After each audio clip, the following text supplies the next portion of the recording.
আসসালামু আলাইকুম ভিউয়ার্স, সবাই কেমন আছেন? শুক্রবার আজকে, সবাইকে জুমা মুবারক।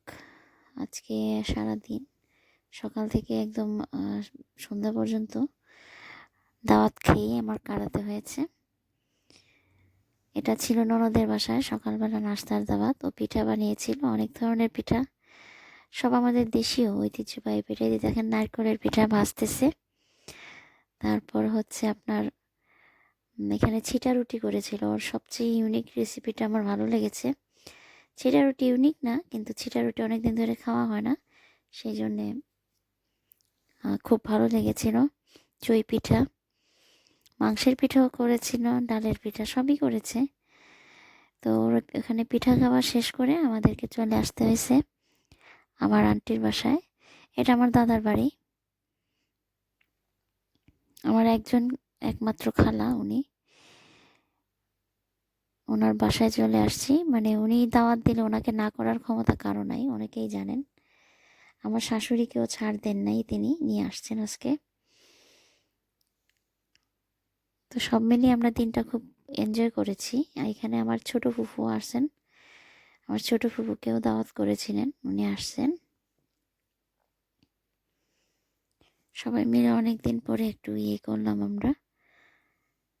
ওই যে এখানে বেগুনের একটা রেসিপি দেখতে পাচ্ছেন, এই বেগুনটা আইটেমটা আমার ইউনিক লেগেছে, খুব টেস্ট হয়েছে খেতে।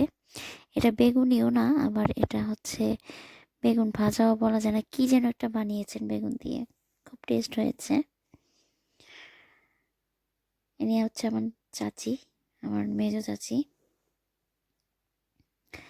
এই দাদা বাড়ির উঠোনে আমরা ছোটবেলা অনেক খেলাধুলা করেছি। এই যে এই মহিলার বাসা, এটা ইনি আমার আন্টি। আসলে আমাদের এখানে অনেক বড় উঠান ছিল, এখন সেই উঠানটা নাই। এখন বাসা টাসা বানিয়ে ফেলা হয়েছে। তো সবাইকে আমার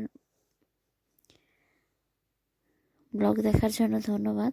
আর আসলে এরকমভাবে অনেক দিন ধরে ঘোরাঘুরি করা হয় না।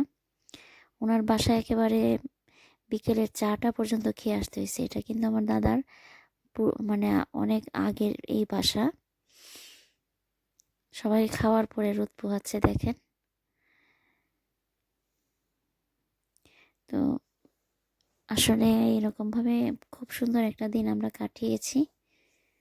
একদম সন্ধ্যার চা পর্যন্ত খেয়ে আসতে হয়েছে আমার আন্টির বাসায়। আবার রাতের বেলা ননদের বাসায় ডিনারের দাওয়াত ছিল, কিন্তু আমি যেতে পারিনি, আমার হাজব্যান্ড গেছেন।